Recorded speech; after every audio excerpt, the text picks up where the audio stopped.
Welcome to Stories Podcast. I'm your host, Amanda Weldin.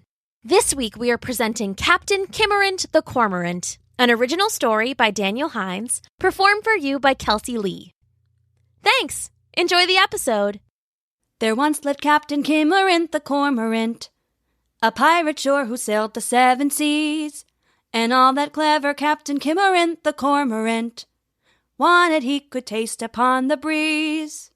Arg, ye scurvy birds, and squawk, ye mateys, the candid Captain Cormorant could cry, and though the crew did number in the 80s, they'd all smartly salute him in reply.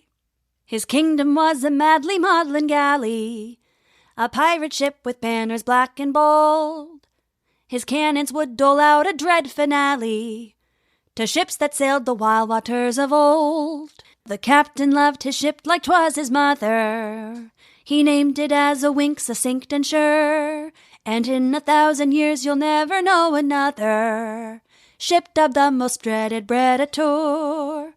His crew were birds of every kind and color, eagles brave and parrots prettily plumed, crows and cranes and jays and others duller, and not a one among the lot well groomed. Most pirate crews they lusted after booty, treasure chests of grandly gilded gold, but King Cormorant's crew had a self-sworn duty. They wanted every bit of bread ever been sold. The first mate was a seagull named Serena.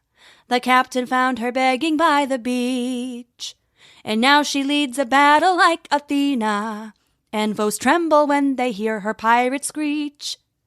The boatswain was a strict and stern old nuthatch. He lost his eye while warring with a whale, so now he wears a tiny birdie eye patch, and in his cups he loves to tell the tale.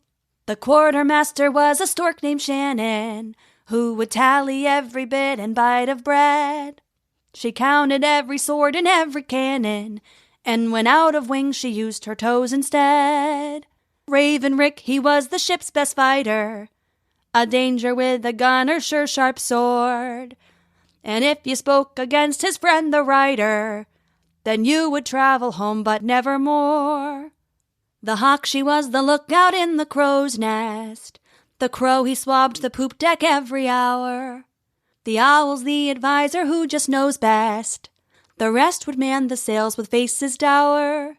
They loved their loaves and rolls all fresh and crusty, wheat and white and roundly risen rye. But their go-to favorite and most trusty was whatever bread they didn't have to buy. So the feathered pirates sailed the open oceans, led bravely by their cormorant Captain Kimorent. And when the smell o' bread tugged their emotions, they knew a bit of pirating was imminent. They'd pull up to a heavy loaded vessel, their cannons burning level, loud and large. And when the pirate crew would crash and wrestle, Captain Kimorent was the first to lead a charge.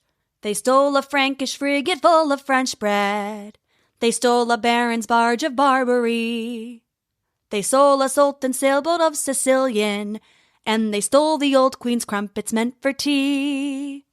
Well, word spread to the Royal British Navy of the dread captain's most wild and warring ways, so they sent a fleet across the ocean's wavy to bring an end to all the captain's days. They hunted Kimorent all across the waters, they hunted him through all bare breadless bays, and the British admiral swore upon his daughters he'd see the good ship Predator ablaze.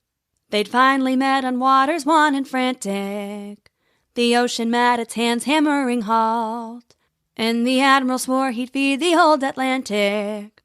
Every last beak and feather air smelt salt. Captain Kimorent, well, he wasn't much for hiding. He told his crew, my birds, battle begins, and if tonight we dine with old Poseidon, we'll see how well our feathers work as fins. The crew fought with the British in their wigging. They fought them with the cannon's constant crash. They fought them at the rails and at the rigging, and they all fought like pirates bold and brash. But in the end the British were too many, and Kimorent's ship was swiftly sinking soon. So he called to him his crew, and that was when he told them all to fly away from their doom. The crew, they raised a row and raised a ruckus. Said, "Cap, we can't forget you're in their grip." He said, "Well, if you stay, they'll only pluck us. It's a captain's honor, I'll go down with his ship." So sad and slow the crew turned tears a-blinking, and flew away with lots of lovely loot. And when the British saw Kimorent all alone and sinking, they gave the brave old pirate a final salute. So when it's for adventure that you're lusting, remember it's not imminent, you're dormant. And when you're on the seas, please throw a crust in for that brave old Captain Kimorent, the Cormorant. The end.